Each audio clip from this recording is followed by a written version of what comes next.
Alright, guys. Welcome back to the JobShop production suite walkthrough videos. This is the second video. In the first video, we went over the setup and the installation of the software.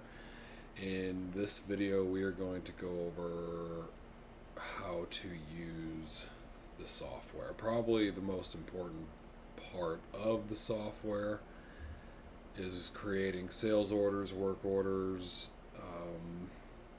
stuff like that. And I made it really easy. There's this guided setup button, which I think I mentioned in the last video. It's down here in the corner. My face is probably covering it up right now if I had to guess.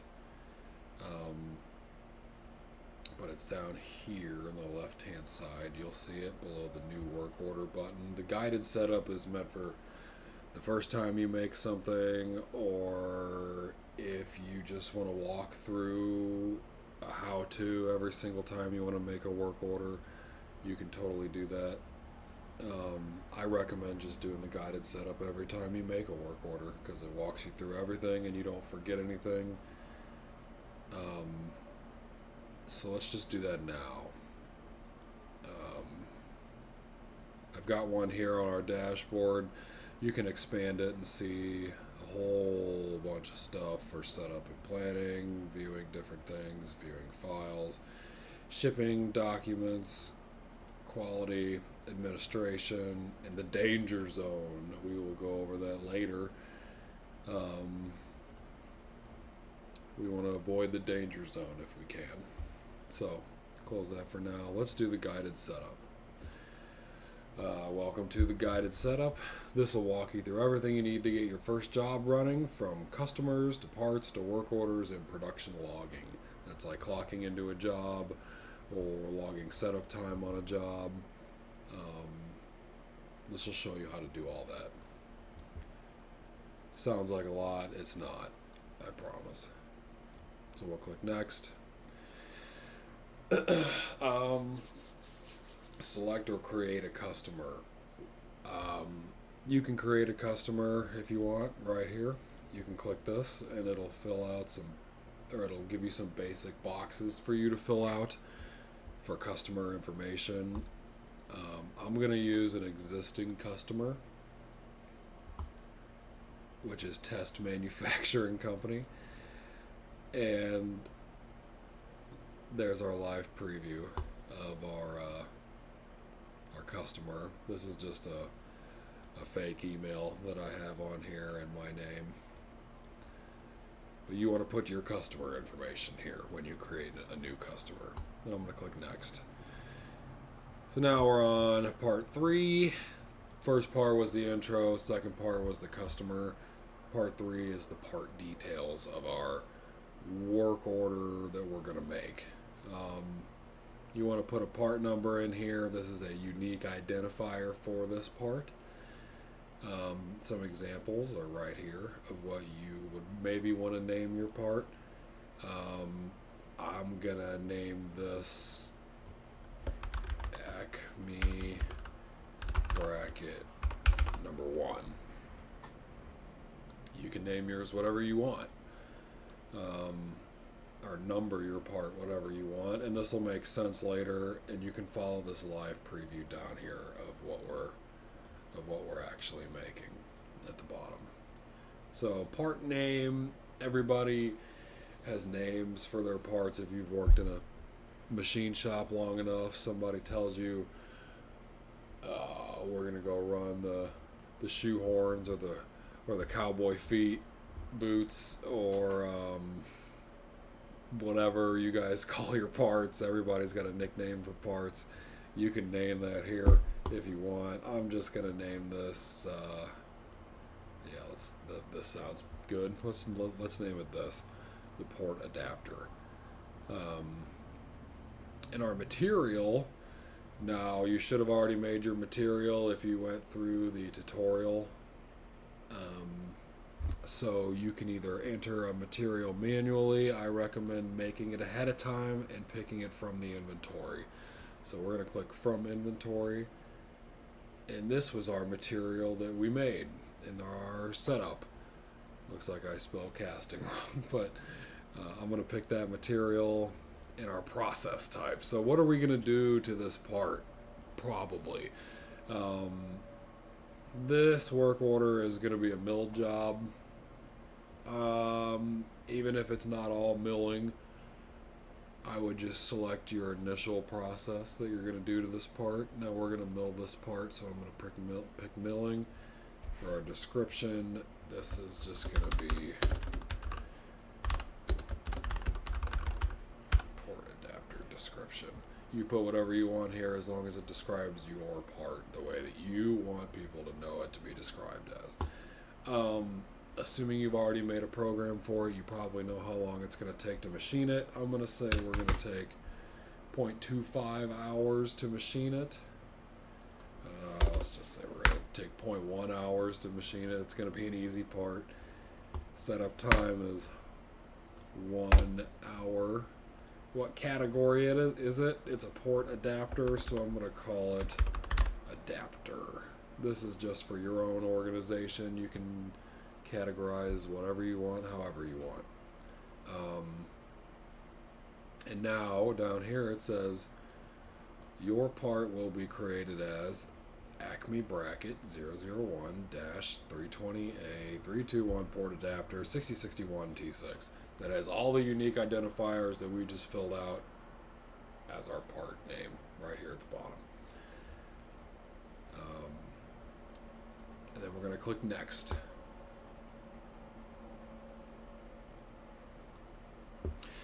Okay, step 4, bill of materials, a BOM. If you guys probably already know what a BOM is, I would hope.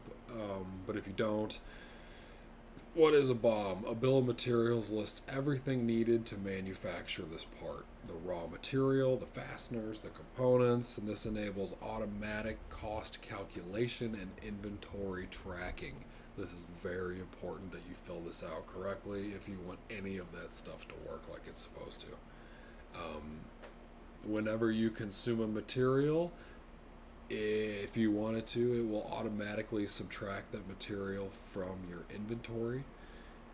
For example, if I run a casting and then I log that I machined a casting, it will subtract 1 casting out of your inventory.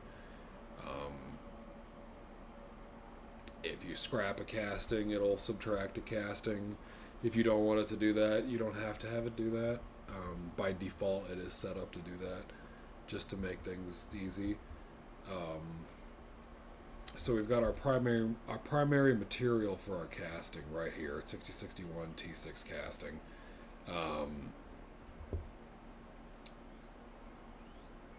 Yeah, it has our quantity per part. You can set it whatever you want. So like what I was just talking about, how it subtracts material out of your inventory. If you want this to subtract 1 casting out of your inventory, set it to a value of 1. If you want it to, however you set up your material, if it takes 3/4 of a piece of a billet to make this part, you can set it to 0.75.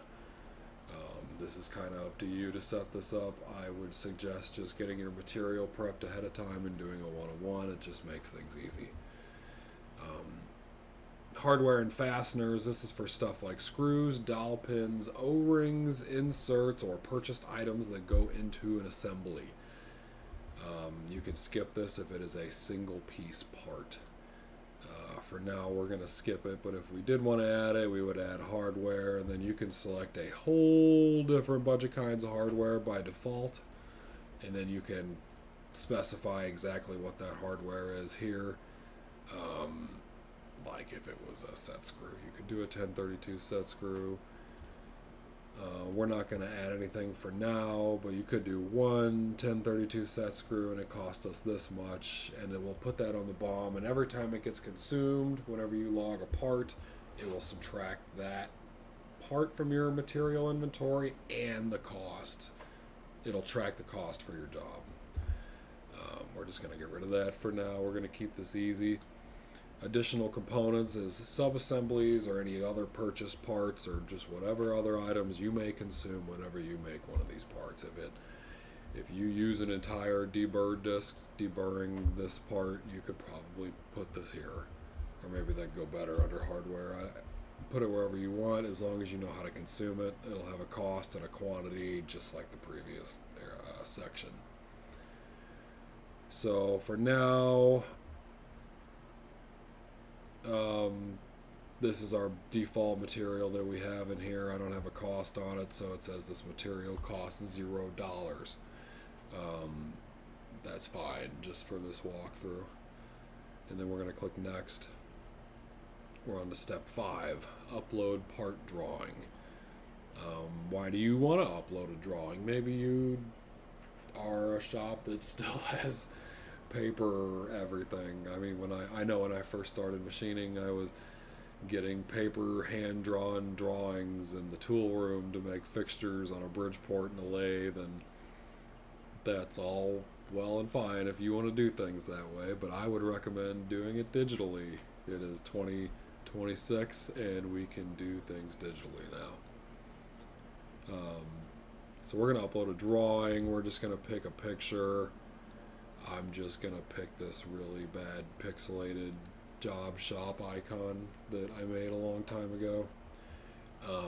Any image file will work, a PDF, a drawing, or a DWG, a DXF, a PNG, a JPEG. You can upload 10 at a time if you want a whole bunch of different pictures or drawings. We're just going to do the one for now. I'm going to click next. Upload a 3D model. We have a 3D model viewer built into the software, and it can also simulate tool paths on the model. It's not going to remove material, it'll just show the tool path of the tool. I may add material removal later. I'm not going to right now. It's kind of intensive. If enough people ask for it, I'll add it. Yeah, we want to upload a model. I recommend uploading a step file. I'm just going to upload something that I see right here. This middle bracket sounds nice, but you should upload your actual model for this part here.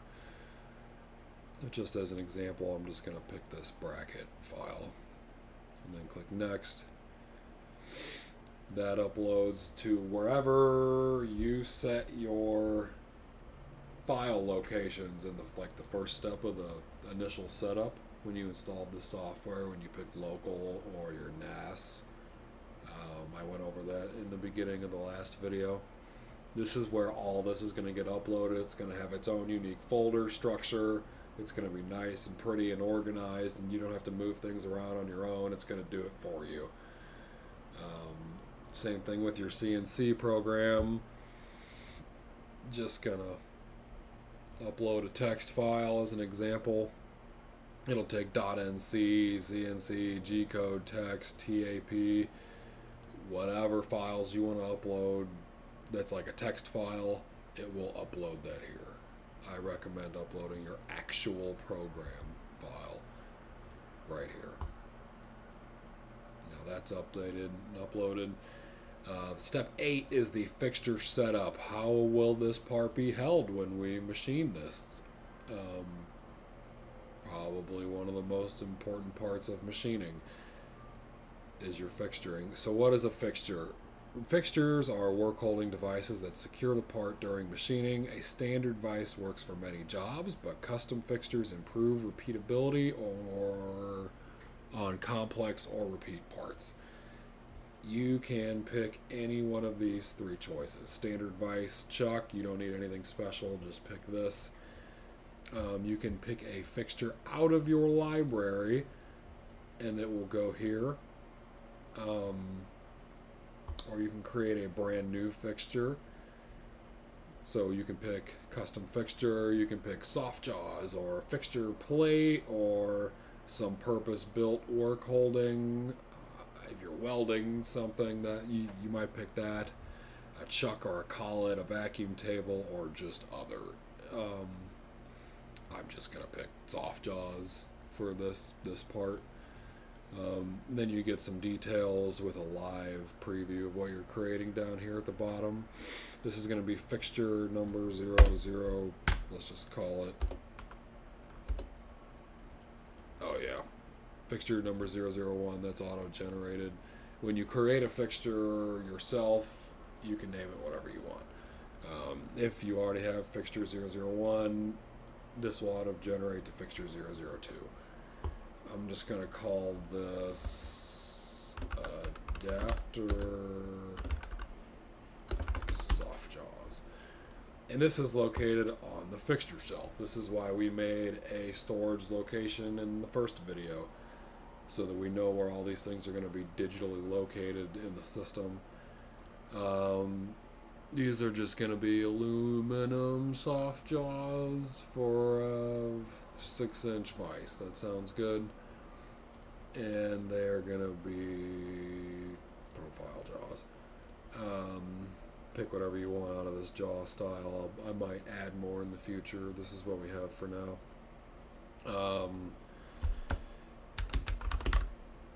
Adapter soft jaws test. Or maybe example might be better. And then if you want to upload a fixture photo, you can click this and upload any kind of photo that you want of that fixture. I recommend taking a picture, whatever you made, because it'll be easy for somebody to look up your fixture and they can say, oh, this is what this looks like. I know where that is. You guys misplaced something or whatever. You can upload a fixture there. So this will be created as fixture 001 adapter soft jaws, and it's located on the fixture shelf. We're going to click next. Step 9 is creating the sales order. If you haven't done this already, the guided setup just goes over every part of setting this up. So if you haven't done a sales order yet, this is probably where you're going to do it. What is a sales order? A sales order tracks what the customer ordered, when they need it, pricing, and how it ships. If you want to be the guy who runs his own shop, there's more to running your own shop than just making chips and programs and tooling. You also have to focus on this stuff, and this is my least favorite part of running a shop. But this makes it easy.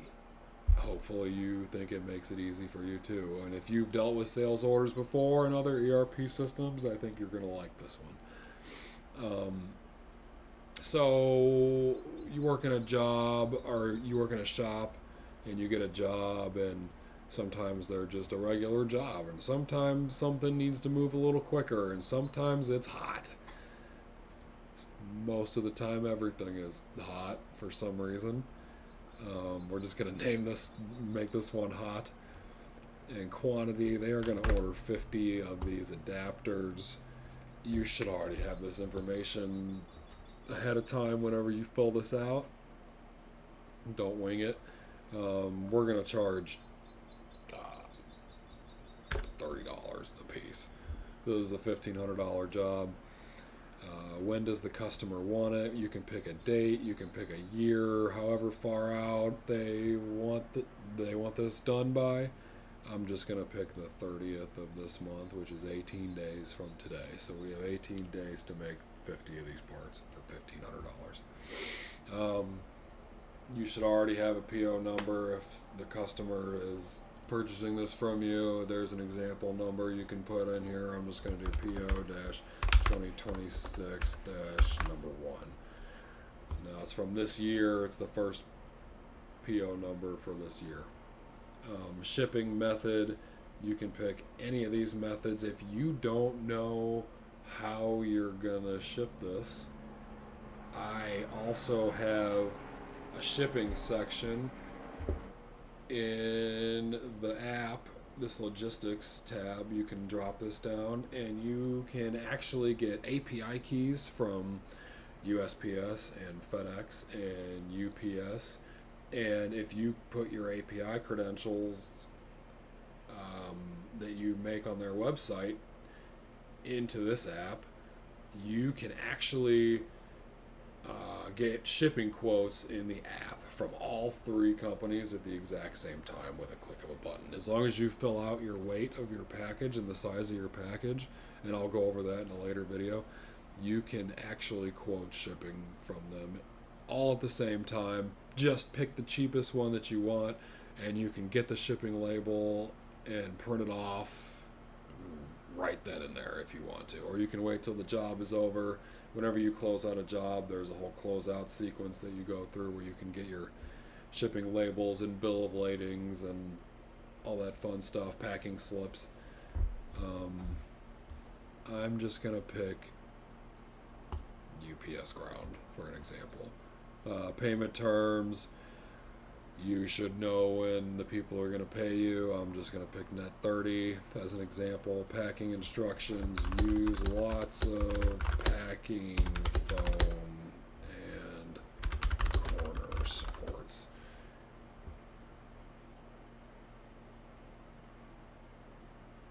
And whatever information you want to put about your customer on here. Doesn't matter. So we have 50 Acme brackets 001s for a customer. I didn't set the customer for $1,500. It's hot. It's due 2026 4/30 via UPS. I mean, this is everything that you need for this sales order. You're gonna click next. Go on to step 10. Generate a work order. What is a work order? A work order is your internal manufacturing order that ties everything together. The part, the material, the customer, the operations, all into one trackable job. After this step, you'll define the machining operations. This is all the info about our work order. I guess I didn't pick a customer because it shows not available. I thought I did, but whatever. All the information that we just filled out is right here. There's our $30 a piece. It's urgent, priority, work order notes. This is hot. Profitability snapshot, your actual cost. So I didn't have any material cost or component cost or whatever when I made this. So right now we are at a pure $1,500 profit on this job, which would be super nice, but that's not real. Whenever you price out all your components and material and everything, this will dynamically change based on the amount of time it's going to take to machine, based on the cost that you have on that machine. Like if you charge $50 an hour, $250 an hour, or whatever for that machine, this will dynamically change. Right now we're making $1,500 on this job, and it's hot. Next is step 11. This is where you add operations. What are operations? Operations are individual manufacturing steps. For example, mill top face, drill holes. They define the workflow sequence and are used for scheduling, time tracking, and costing. Here's our part that we just made. It's a quantity of 50. Material is 6061. It'll give you like a default op just to start with. So this is op 10. I'm just gonna make this stock prep on the 1100. It's gonna take 0.1 hours. I'm gonna charge, I don't know, $25 an hour and 15 kilowatts of power on the machine. So right now this is going to cost me $2.50 to make this. On that op. The next op, I'm going to do mill top face. So that makes this op 20. It already fills it out. You have a whole bunch of quick picks that you can do up here. It's going to be on the V11. It's going to take it's half an hour to mill this. That seems like a long time, but whatever. That's what we're going to put on there. That's going to cost me $15. And then we're going to mill some pockets for this adapter on the same machine for 0.25 hours at $25 an hour. And that's going to cost me 21 bucks for a total of 3 operations. This would change if we set our material and components, and if we were consuming things, this would all change dynamically, but right now this is what it's going to cost. I'm just keeping it simple. So our operation sequence is op 10, stock prep on the V1 or the 1100, whatever you want to call your machine. And then op 20, which is mill top face, and then op 30, which is mill the pocket. Oh, 0.2 hours. Didn't like the 0.25. Alright, so here's our 3 ops that we just made, and now we need to add tools to these operations. What tools are we going to use for stock prep? You can add a manual tool, or you can pick one from your library. It gives this nice little pop-up with a quick search here. You can just search for a quick tool. The only tool I have right now is my face mill, so we're going to stock prep with our 2-inch face mill. Mill top face. We're milling it with the face mill. And mill in the pocket, you could add a manual tool here and name it whatever you want, number it whatever you want. We're gonna mill the pocket out with a 2-inch face mill. And so that's op 10, 20, and 30, and we will, continue, next. Oh, I clicked next twice. Let's go back. Okay, next. This is an instructional step. You don't need to do anything here. This is just how to log setup time with some fun little pictures here. Where can you find it? You go to your dashboard. You can always go to your dashboard right here with the dashboard button, or click this JobShop production suite up in the top left.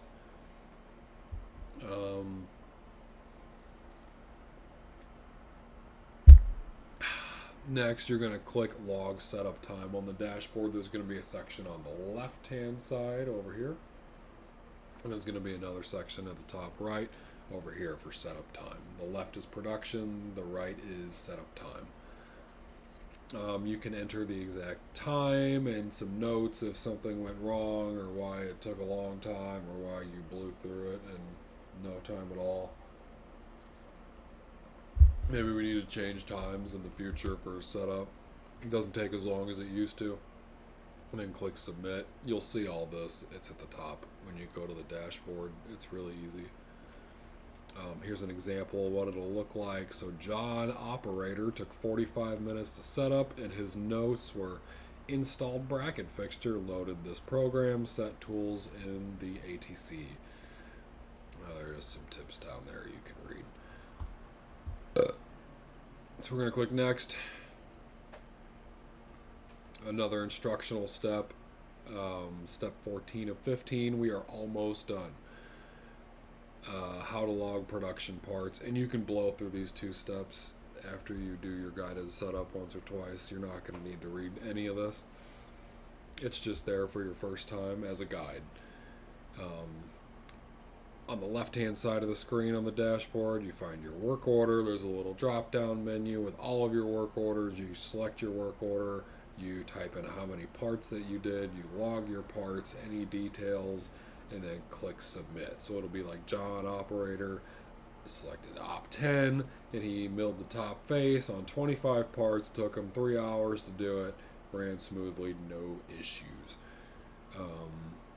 And some fun notes down here for you to read. Click next. Okay, the setup is complete. This is everything that we did. We created customer, allegedly, and sales order. We made a sales order. We made a part. We have a work order on our dashboard. You can view the fixture that we just added to this if you added one.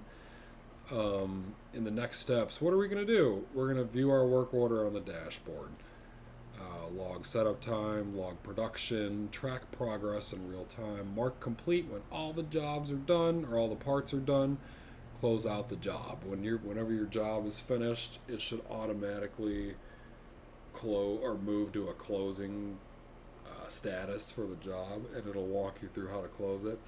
And whenever you log enough parts to complete an op, it'll automatically move to the next op, the next machine, the next tool list, whatever. It'll automatically change to that, but you can always go back if you want. So congratulations, we set up our first job. Now, yeah, that's what I just said. The system will guide you through production tracking and closing out when you're ready. Let's go to the dashboard. And boom, we are at the dashboard now. You can see our work order that we just made down here. Test manufacturing code 0 out of 50 on the stock prep operation. Assigned to the V100, 18 days left, and it is scheduled.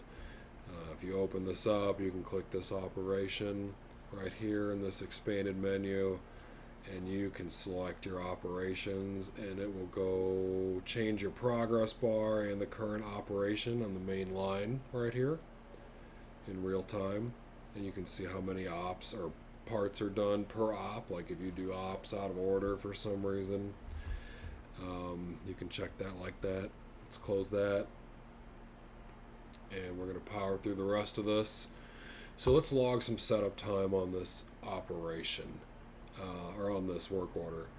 So we're going to pick our work order. We're going to select the stock prep operation just because that's our first op, and we're going to spend 10 minutes setting this up with notes. Let's say ready to rock. We're going to log some setup time. Log setup time of 10 minutes for stock prep up here. Gives us a little notification at the top.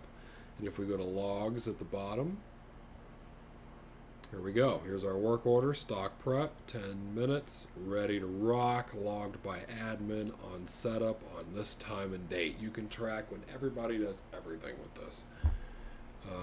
Back to the dashboard. So now that we're set up, let's knock some parts out.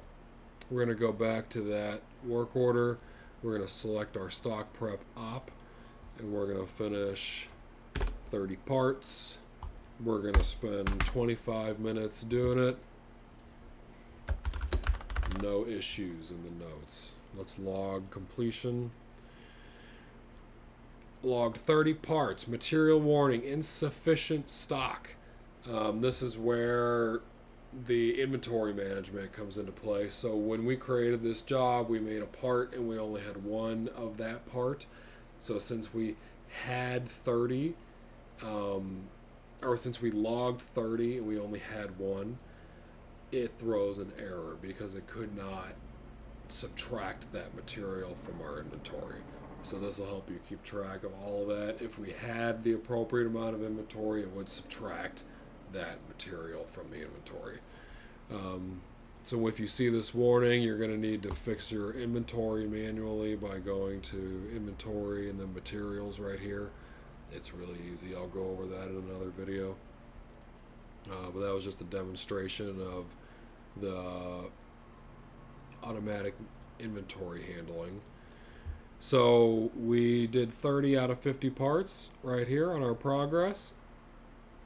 Our operation is in progress now, and its status is active. Let's say we're going to finish all of our stock prep.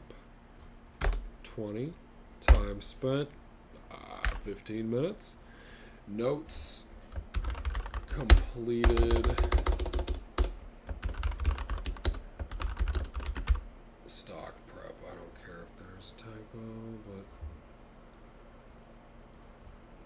let's just say there's not. Okay, so log completion for 20 parts. That's going to put us at 50 out of 50.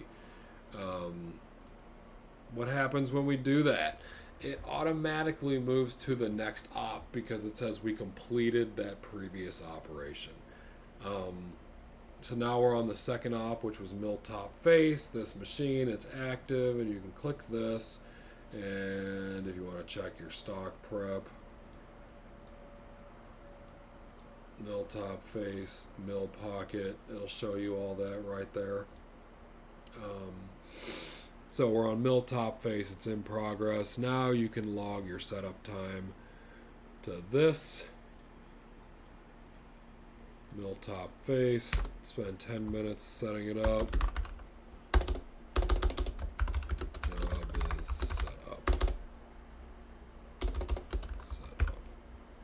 Log setup time. So now if we go to our logs, we can see here's our work order, stock prep, ready to rock, logged by admin, setup, and then we did 30 parts in production, and then we did 20 parts in production, and then we set up our next stop, all in the logs for the admin to look at if they're wondering what their guys are doing all day. This is how you see that. There's another way to see that, but I'll go over that in another video. And I think we're going to leave it there for today. These videos have gone on way longer than I thought they would. If you do need some more room to put notes, you can drag this down and leave a ton of notes. Another way to leave notes is there is a little messaging button here. You can click this and it brings up a little message thing, and you can say, hey, and attach a picture if you want. If you need to show someone something that's working on this job. If you want to leave tie-in notes, this is probably the best place to do it. Send a message. Message posted successfully. Go back to your messages. There's a little one here that says there's an unread message. It's from the admin. It says hey, and you can react with emojis to it if you want to. Alright, we're going to leave it there for today. This is taking long enough. And in the next video, I'll go over another feature on the ERP system. And then we'll get into all the other features. There's like 500 of them. This is going to be a lot of videos. Alright. Thanks, guys. Oh, yeah. I forgot to mention, we have a Discord channel now. If you want to talk about the software itself, or if you have feature requests or bugs that need to be fixed, or if you just want to tell me how awesome it is. If you just want to talk shop, if you want to ask about feeds and speeds, or show off parts that you're making, or have questions about running a machine shop or a business, or shipping, or managing employees, or whatever, there'll be a Discord link posted in the comments or the description of the video, and I encourage you to join it and join the conversation. I would greatly appreciate seeing you guys there. Thanks. Bye.